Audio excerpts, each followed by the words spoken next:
Welcome, cosmic listeners, to a journey unlike any other you've embarked upon. As the vastness of space stretches out before us, so too does the vastness of our own minds.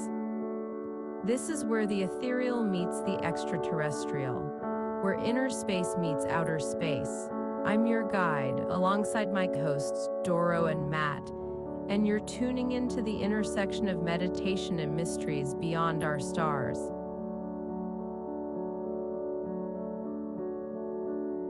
Picture this: a vast universe, ever expanding, filled with stars, galaxies, and possibilities. Now visualize our own minds equally deep, intricate, and filled with untapped potential. What if these two worlds aren't as separate as they seem?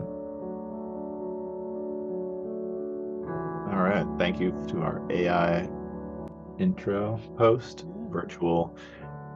Hi, Doro. Hey Matt, it's great to be back. Thanks for Yeah. having me. Thanks for joining me once again. I really enjoyed editing and putting out our previous episode and discussion. Yeah, this has been a real adventure. It's Uh, fun. Welcome to our audience. This is Meditation and Aliens with Doro and Matt, episode 2. And we've decided to switch the format just slightly and just have the guided meditation at the end. We were talking about it, and it seemed energetically that felt like the best way to go. So at the 45, well, it's 9:12. In about like 30 minutes, we will do a 15-minute guided meditation at the end of this, and then that will be the conclusion of this. But before we get there, we're gonna go into the alien related, the alien update first. If you're ready for that, Toro. I'm ready. There's a lot going on, and I'm sure I haven't caught up with all of it. So yeah, Oh, fill us in. well, should maybe we should just. I'm kind of curious which things. Do you want to, just share which major things have really caught your attention, or? Well, a couple of things, I guess, is the information coming out of Mexico, right? That Mhm. the I guess it was the Mexican version of their Congress has admitted and actually put on display some of these alien bodies that they claim to have found. So that's big. Yeah. Yep. And also Stephen Greer. I mean, he's been really getting vocal in. I guess he's just put out another movie, and I'm just seeing a lot of him saying, we've got to have heads up here because they could be getting ready for the Great Blue Beam Project. So that's a whole discussion unto itself. So yeah, there's a lot going on that I'm seeing. So you tell me what you're seeing. Okay. Well, I want to make a note of you referenced the Blue Beam project, and do you want to just like we can come back to that and you can explain what the idea of that is, and definitely we should talk about Stephen Greer.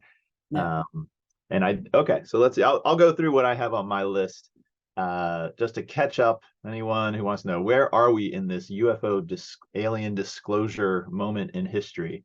Um, yeah, was it yesterday or the day before yesterday? There was a Mexican UFO hearing in their Congress, as you said, and the Ryan Graves attended, the one of the jet pilots that testified before the U.S. Congress with Commander Fravor and David Grush.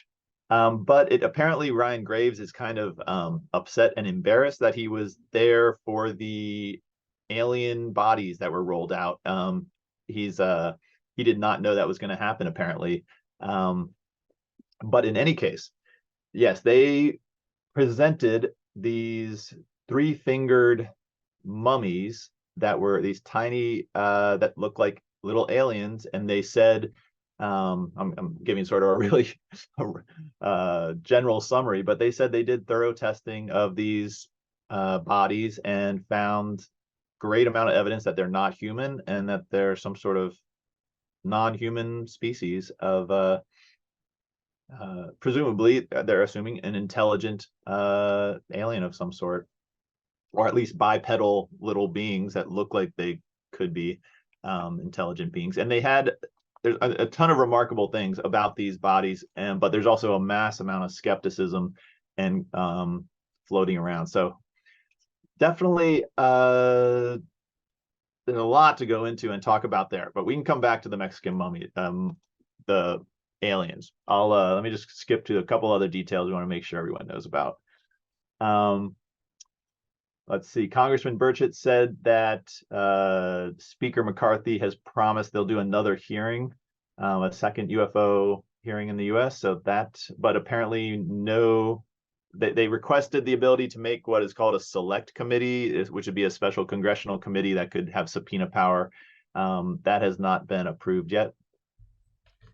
There is also the NDAA UFO Disclosure Act, major piece of legislation that is basically says to the intelligence community and to all private corporations in the U.S., if you have UFOs, alien technology, you have to hand it over to the United States government within a certain time period. That has not passed yet, but it is looks like it's in process, and it's got the backing of Senator Schumer and many other. It seems like it's got the backing of all the power figures in Congress.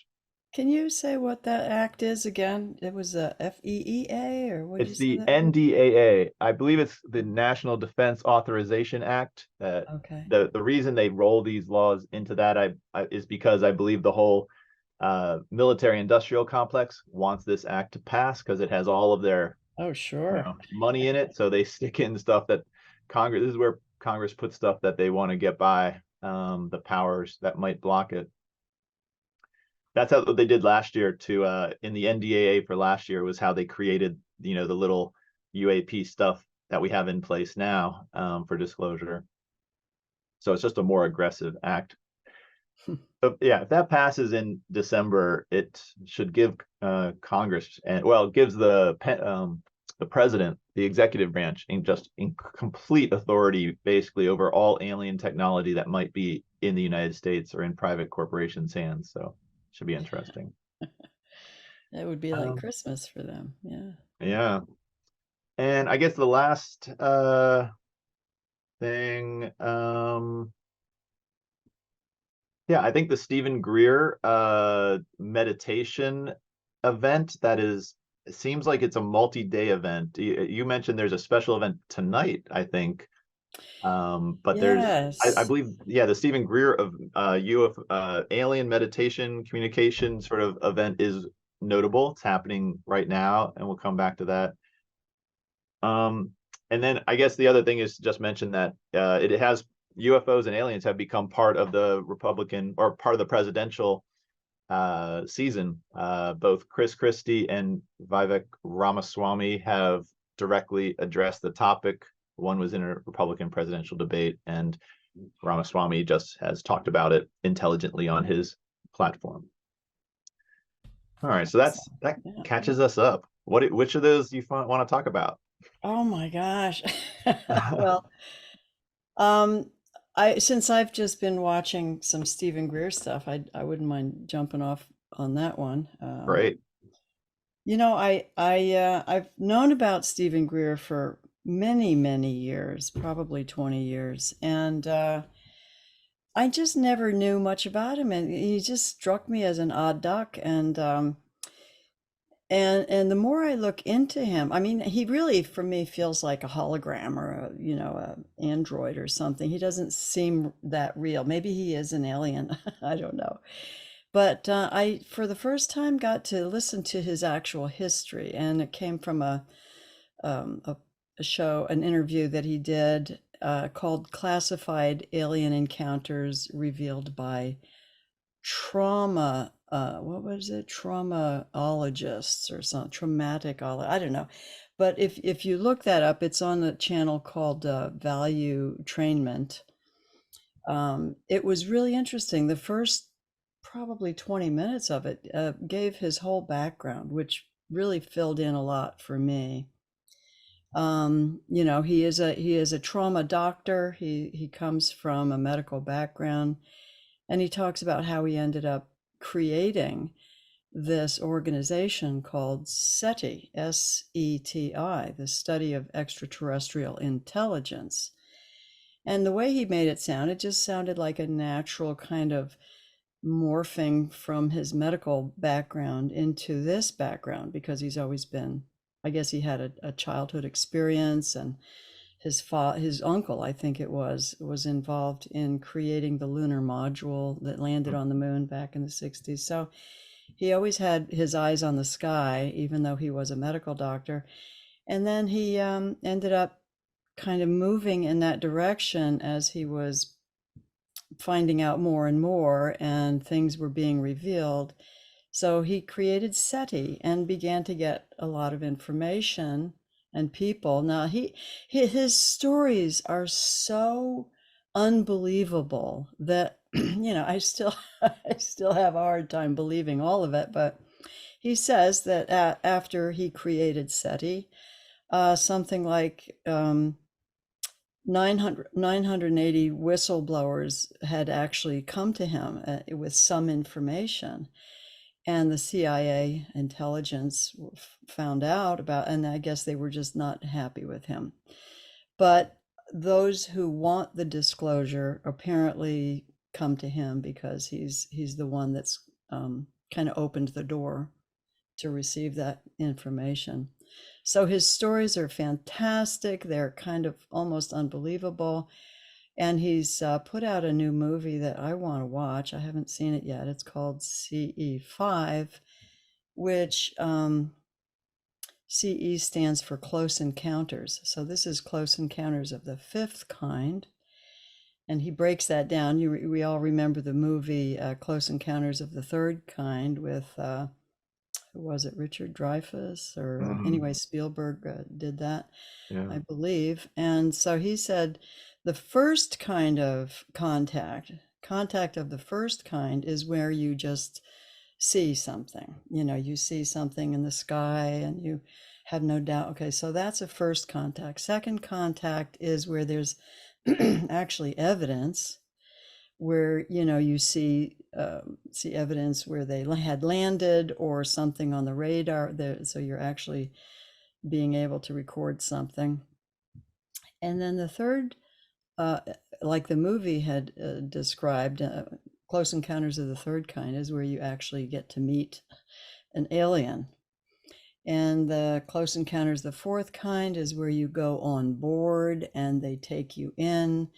And the fifth kind is what his movie is about, which is where you can actually reach out and interact with them in I guess different ways, and you don't summon them, but you invite them, you know, because I think summoning them is almost disrespectful. So it's interesting. I'm just at the tip of the iceberg here with my research and digging into it.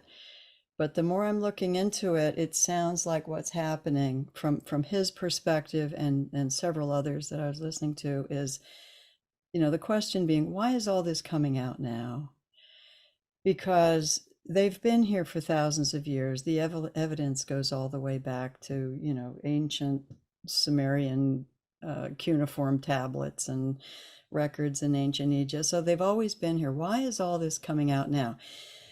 And Greer says that he believes that it's because they're preparing to sort of unfold this, what's called Blue Beam Project, through the Pentagon. And maybe it's true, maybe it's not. I'm just saying what I'm hearing. And what this is a plot. It's kind of going to be a big red flag event where they're going to stage, now that we have all the technology with holograms and satellites, and that and also we have the technology, according to Greer, we actually have these technologies to build these flying saucers or whatever they look like, and they have these anti-gravity propulsion systems, and I don't know.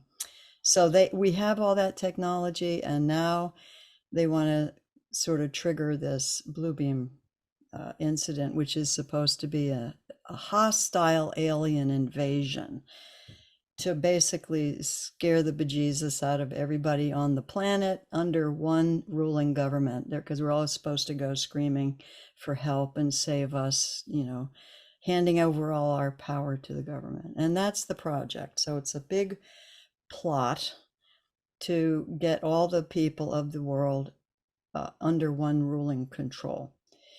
Now, it's interesting that Greer talks about this, because on the other side, he's saying that this, especially this talk that he's going to do tonight, something about, the ETs have already saved us. And I don't know what that means, so I'm looking forward to that. But he's saying that there's a race of beings of consciousness, being very high consciousness, who are trying to communicate with us, and in a way that, and maybe communicate less than actually seeing what we're doing. They're kind of categorizing us, they're analyzing us. We're going through such a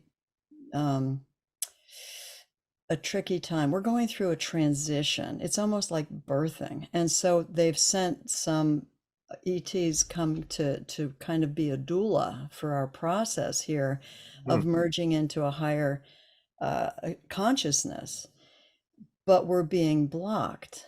And I think that's what the show's going to be about tonight, about they're recognizing that we are being blocked, that we should have, 100 years ago had the 0 point energy technology. We should have had all these technologies that would basically create a heaven on earth, but that it's been blocked by these beings. I don't know if you want to call them reptilians or just, greedy people who are trying to use all the technology for their own, elite benefits. So yeah, it's getting very interesting. I don't know where else we want to go with that, other than, keep your keep your ear to the floor, because something's going to happen. Yeah, no, well, that is really interesting. Oh, I had a question. So after this blue beam, after they get the entire Earth to join under one world government, what would they want to happen after that? After they've got control of the Earth, it's one government, and whoever made this happen, I'm sure they put their people in power in the government, or what, is there some step after that? It's like an addiction, the greed, the need for more and more power. Who knows where it kind of goes into kind of just a power schizophrenia or something. I don't know, a God complex. They'll literally, if we go for things like the CBDC and all of these tools that they want to roll out for absolute total control of everything we do, every step we take, every transaction we make. Who knows where that kind of power can lead? It can go crazy. They could just snap a finger and wipe us out. We don't know. Yeah, I I don't mean, know they'll why they're be, doing it. I mean, they could be, I mean, we could wake up tomorrow under an authoritarian government that succeeded. I mean, it doesn't really matter if it's a one world government or if you're living in an authoritarian government. It doesn't matter if that government also controls the whole earth. I guess it does, because then you might feel the other countries might come and help you if your government does too much atrocious stuff. But I mean, what would they? I mean, I think I've heard the story that the Galactic Federation is real. There's a real government of intelligent, powerful alien species, but they don't talk to humans because Earth is not unified under, not only is it not unified under one government, it's not at peace. So they're waiting for Earth to achieve peace. Like that's our measure of growing up. And so technically, if someone unifies us under one world government and ends all war, they will have achieved peace. Does that mean they get a seat at the galactic table? Wow, that's a really really big question. I mean, I'm sure there are, well, I mean, let's be honest, there could be a whole other side of the story where these people who are controlling everything behind the scenes, they may have some wish, that they're going to create heaven on earth. But how do you do that if through deceit Right. and violence? I don't see it happening, that they can, you know, cause everyone to be under one government using force. It's just never going to end. The violence is never going to end if we try that. I don't see it. But their intention might be some kind of delusional dream that that's what they're trying to do. I don't know. Big Yeah, I questions. mean, I mean, if you scare the whole, you scare everyone into agreeing to some, it's just like Brexit, it's like they had to work so hard to get that population to, vote to approve Brexit in Britain. Um, but I mean, so they might like use a fake alien invasion to get everyone on Earth to vote to join some one world government. I don't know what then, to what end? The only benefit I see to that, besides, I mean, you technically would achieve world peace. I guess if you might enjoy being in power over the entire Earth and have control over the currency with a centralized digital currency. But I think the only benefit I could see, the reason you'd go to that much trouble is if it gives you some sort of special status in the Galactic Federation. That I could see them being like they want to be the ones to sit at the table with the Galactic Federation because then they get to negotiate better stuff for themselves, and whatever's going on between planets in the universe, maybe I guess that's what their greed would be pointed at. They just want to be, well, I guess That it would that be may great. be, yeah, that's wow. I mean, it could be that that they believe.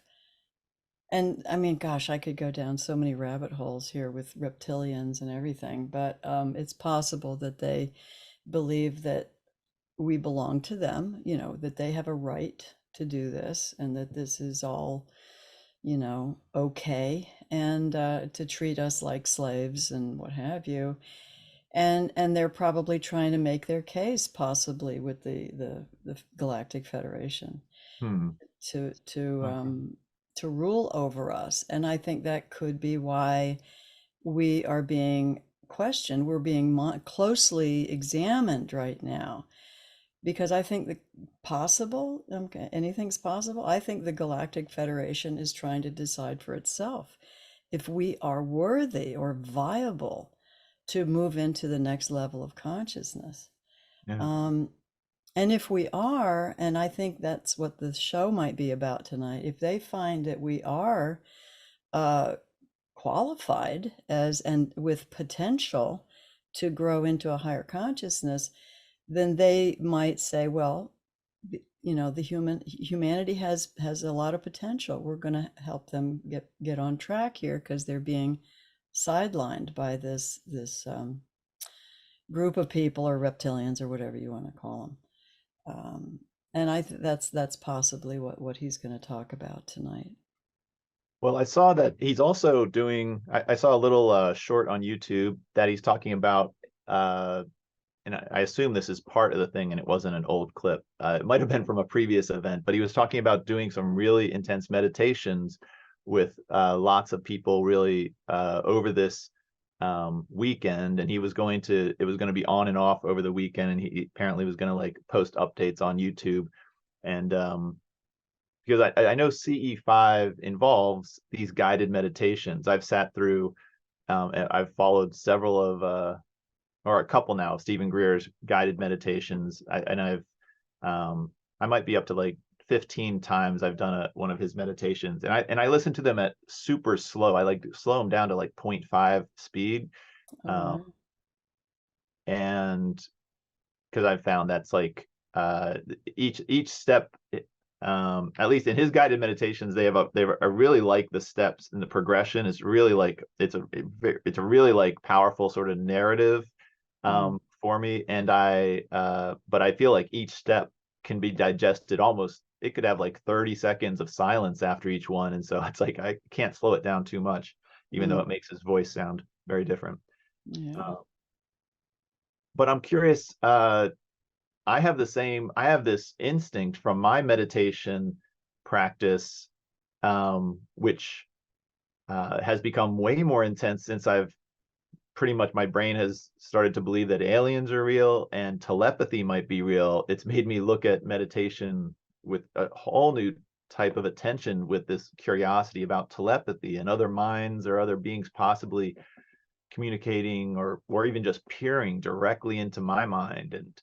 And I find myself trying to peer out past to see if I can see other minds. And and then in his meditations he guides you through talking, like communicating, I think sometimes with the aliens, although not in the ones I've listened to. So I'm just sort of, what do you think about that, and are you aware of meditation being part of his thing tonight or this weekend? Oh gosh, I don't know if it's part of his talk tonight, but I didn't realize he was going to do a big thing this weekend, so I'll have to pay attention to that. I like what he's doing because he's actually saying, if you can quiet your mind and be in a receptive mode, um, with high intention. In other words, you're wanting the highest altruistic connections, and just be in a receptive mode with a kind of a nice, gentle invitation that if you can quiet your mind, you will, and I can't say hear it because it's not like your ears, and it's not like it's in English or Spanish or something. It comes in a kind of what feels like a condensed memory packet. And it feels like a memory. It's just suddenly, oh yeah, of course, I know that. I already knew that. That's what it feels like. It's not trying to make up a conversation that you're having with, somebody outside yourself. Totally different experience. So when you can train your mind to be quiet and receptive, um, you might receive something. And in fact, this is a very old practice. This goes back, this is Hindu. Hmm. This goes back thousands and thousands of years. It called insight meditation, where you sit quietly in that open, kind of spacious, receptive space with a gentle invitation to receive any higher knowledge. And sometimes you get it. It just pops up. It's like a memory. Um, and so Hindus have been aware of this for many thousands of years, and Buddhist too. Um, so I'm thinking that's what he's opening up to. He's teaching people or encouraging people to direct towards these higher conscious entities. Hmm. So if this Galactic Federation is just like, you know what, I think Earth is ready, humanity's ready. They're not fully unified and at peace, but enough people are waking up and enlightened here that they're like, um, we want to really start working with humanity openly in some constructive way. Who, it's kind of, they have a problem, like, who do you talk to? Because humans don't have a single person. Like, who would you want to represent humanity to go and actually talk to meet with the Galactic Federation? Oh, as a representative, gosh, that's a good question. I don't know. I can't think of anybody. I could. I don't know. I don't know. What have you considered that? Yeah, yeah, because I think really, I mean, that's what we're building. I mean, that's the point we all want to get to, but we have a problem if we don't have anyone that the whole world would trust. I mean, I guess we could have everybody, like every part of Earth in some way, select their own reps. We could have 100 representatives go. That might be the easiest solution, is every country elect a representative. But I don't trust our countries and our government systems and our representatives. So I don't actually feel good about that. But I was like, but if the aliens appeared, we could try using our current governments. But I think actually it just sort of like brings to mind a broader problem that we don't know who we trust in society, and we don't have good ways of choosing our leaders.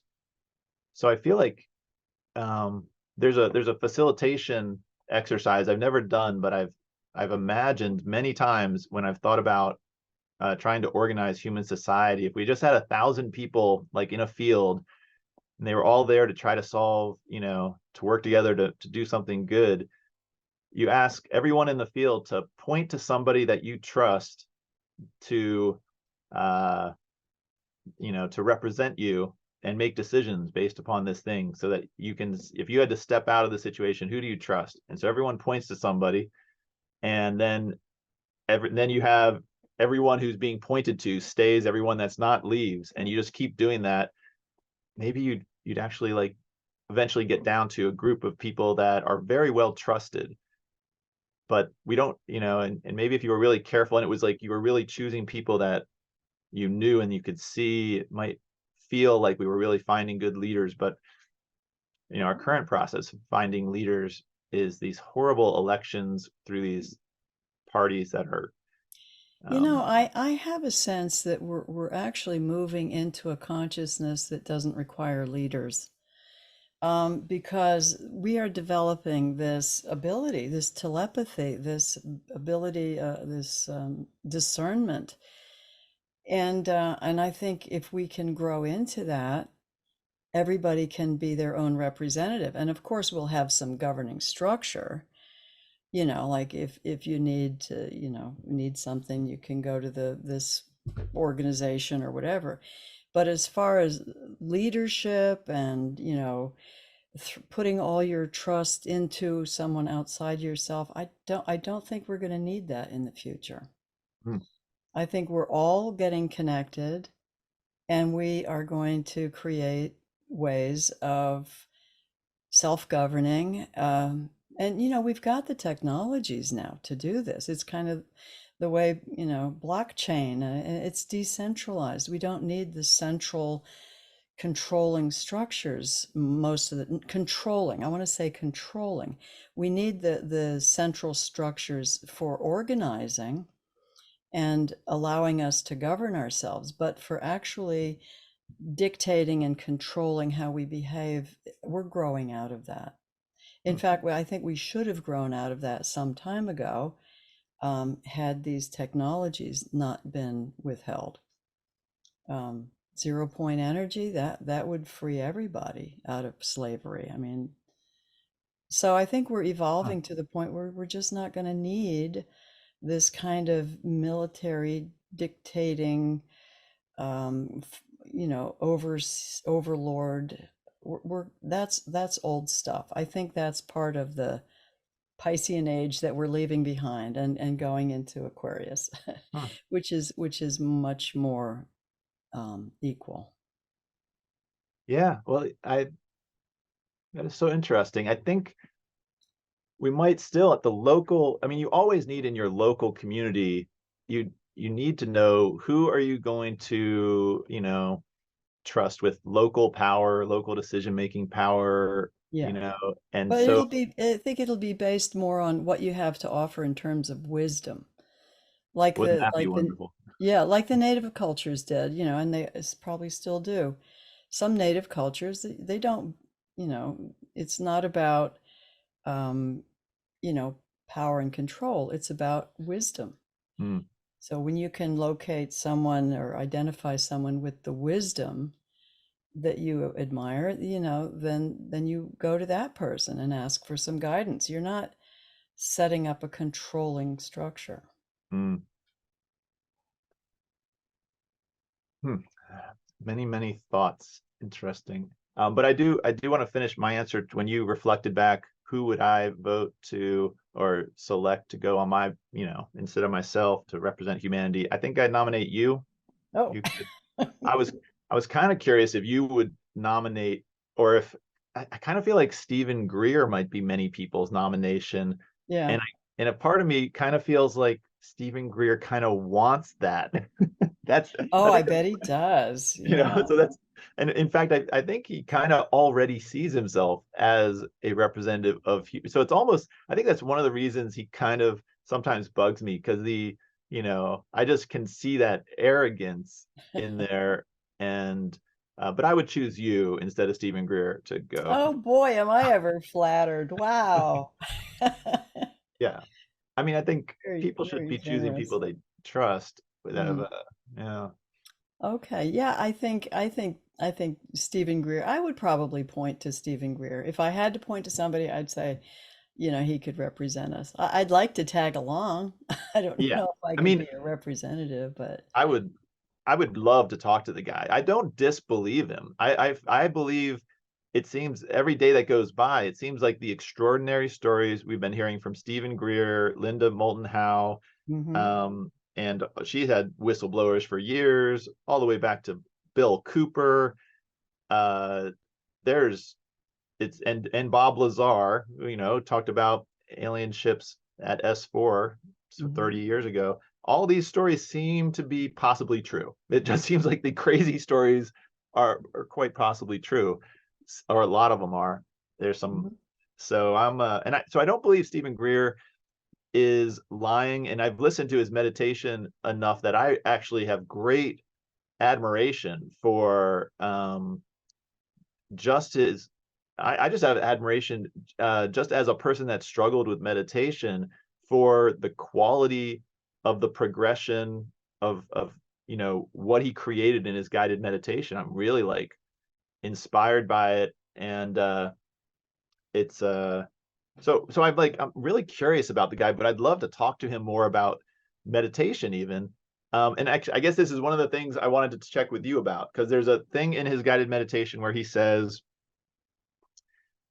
he asks you to look at your awareness, and I think it's something like, um, note your awareness of everything you're feeling and seeing and things like that. And he says, note that your awareness itself is silent.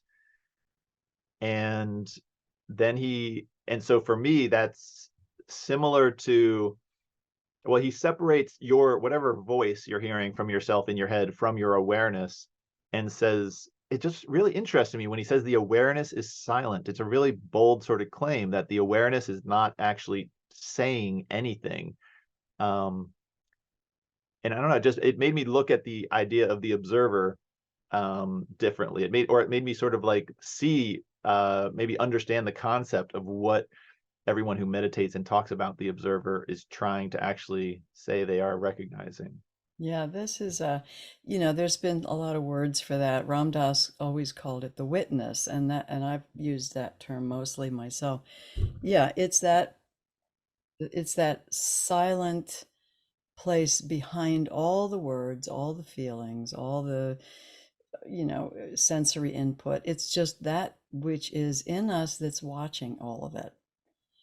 We can just see all of our life unfolding, and then from that point we can watch the mind doing its thinking processes, and we can watch the vibrations on our eardrums and the sensations on our skin.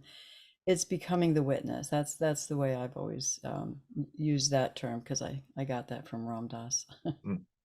Yes, actually, I think that's the word I was looking for. It's funny when I use the word observer, that's more of a physics term, of the observer effect in quantum Yeah. experiment. But it's an interesting thing to compare those two concepts, the concept of the witness and the concept of the observer that affects physics. Yeah. In any Yeah, and case, they are showing in physics that it all of reality is is happening based on the attention and the intention of any of the observers. And it's interesting, because does that mean, the old thing, if a tree falls in the woods and no one's around to hear it, does it make a noise? and, uh, and I have thought about that for so long, and I've concluded that yes, it does, because there's everything in that forest is alive and aware and awake and watching. hmm, And Greer and everybody else nowadays says that everything is conscious. And I mean, even my mom told me that when I was 4 years old. I mean, everything is conscious and aware. So everything we do, somebody's watching, or somebody's aware. hmm. something or somebody. Yeah. Hmm.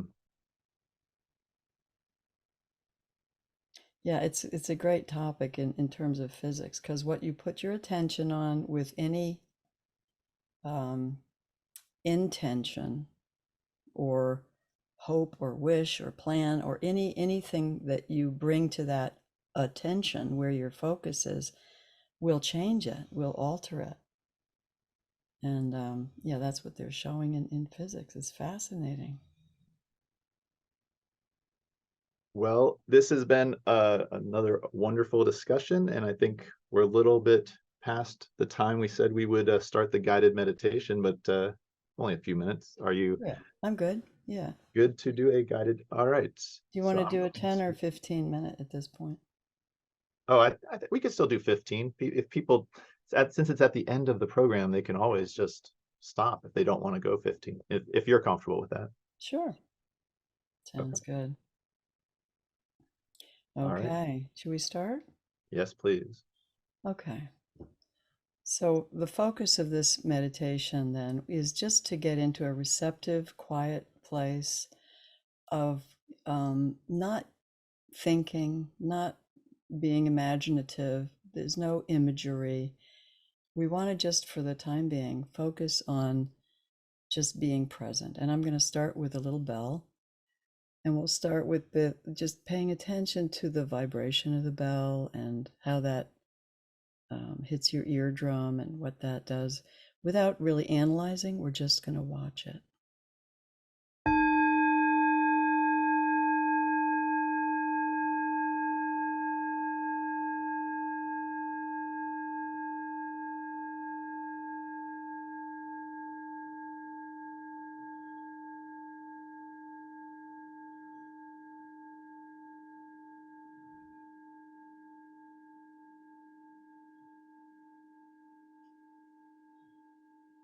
So, anytime we first sit in meditation, we often start with a very active mind. It's kind of digesting everything we've been thinking about. So, let's just start with clearing the mind by taking a couple of deep breaths. And while we're breathing in, just watch how your body expands. Notice how it feels when you reach the top of your breath, kind of this sensation of enough, and then it releases. Just watch the body contract and do that a couple of times just to clear the mind.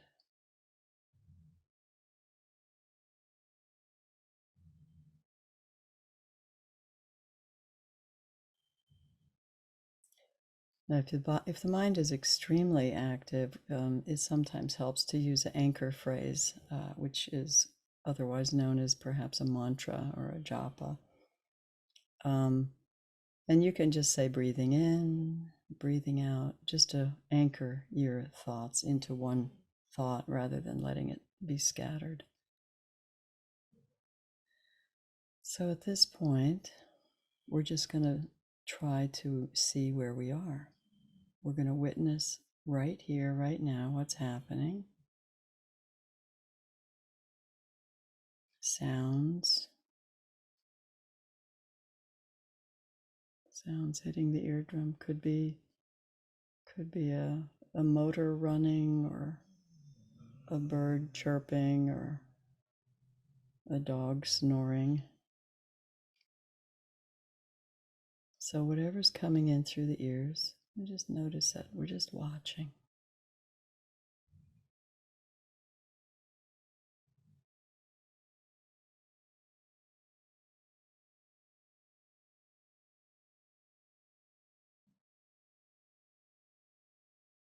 So this is how we begin to come into a receptive mode.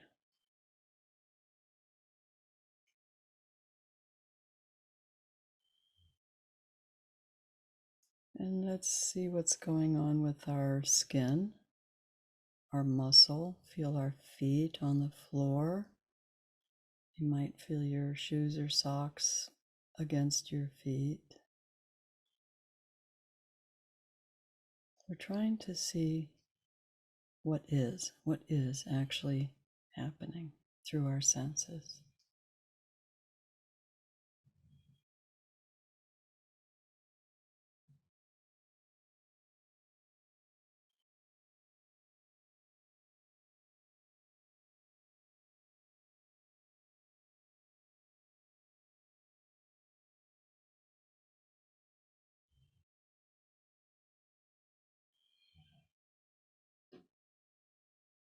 And if you wanted to check in with what your eyes are doing, because your eyes are another sense organ, you can have your eyes open gently, just looking at the colors, the shapes, the texture, the depth, without labeling as much as possible, just seeing the colors and shadows, shapes.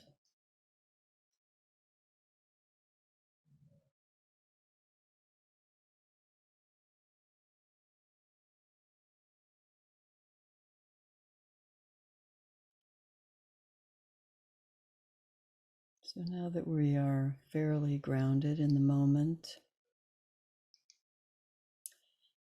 we'll close our eyes and just rest in this sense of invitation to a higher cause, just a feeling of reaching for guidance and just a sense of receptivity. Everything around us is conscious.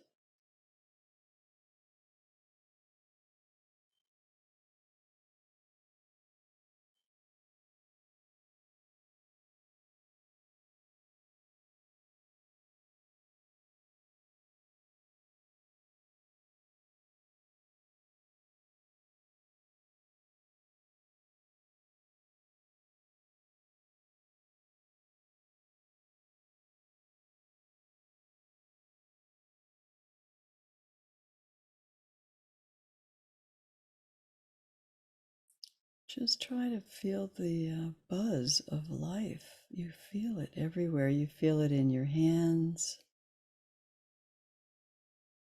You can sense it in all your muscles. Just this almost tingling of life.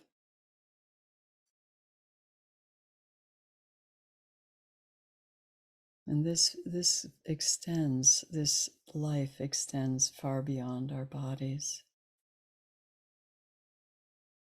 In essence, we are just floating on this little earth in infinite space, right here, right now.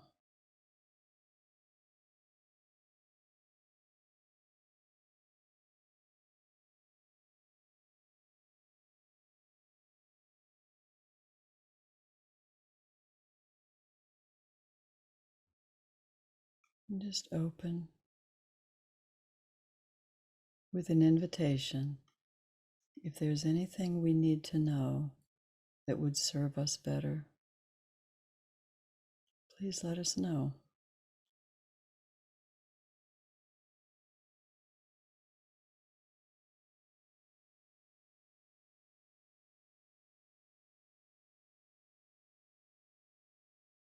Being in a state of receptivity, but not so much anticipation, just receptive. If we receive something, and if we don't receive something, we're still just here being receptive.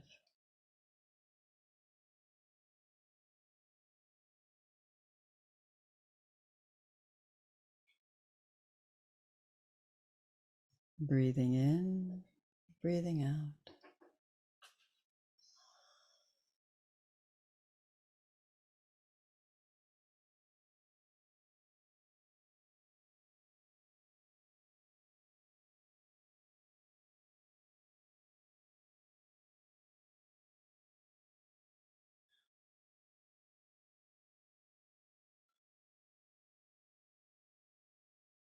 Now, Stephen Greer would say if you want to actually invite them in physical form, there's another step where you actually project a vision of where Earth is. You kind of have to send out your address. Where Earth is in the solar system, in the galaxy,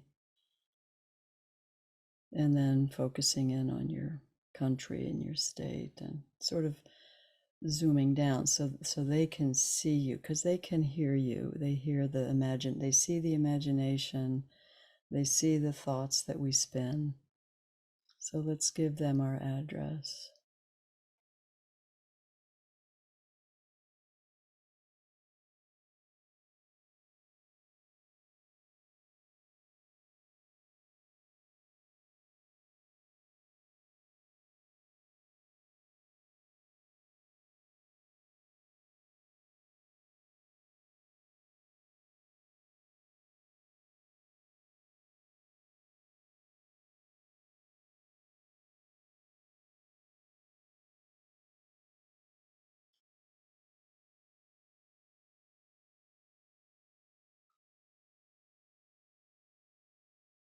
Now, we don't want to be in a mindset of imploring or begging or anything like that. We want to keep the energy very high. We don't want to be in victim mode.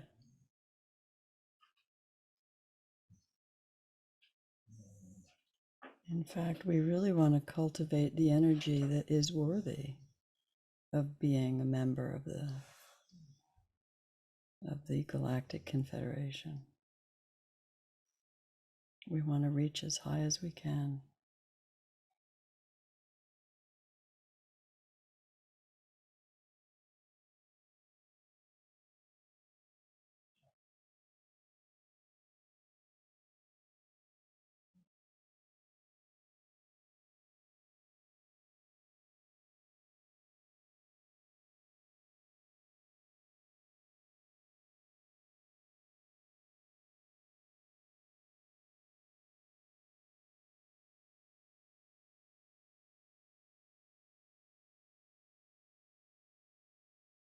And when your mind starts to wander off, which it usually will, just want to acknowledge it, just see it, witness it, seeing what the mind does when it's kind of left to its own. And just come back to the breathing. Breathing in, breathing out with a gentle sense of invitation.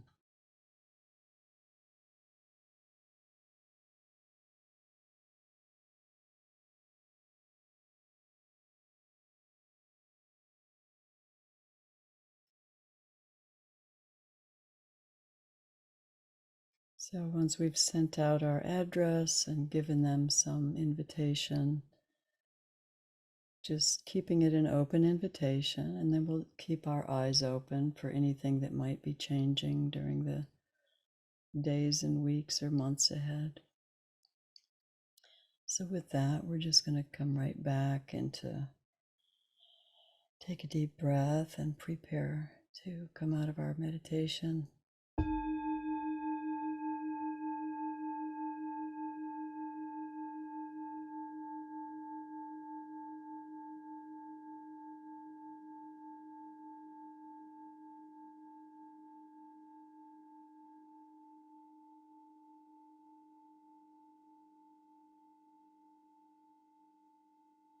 Okay.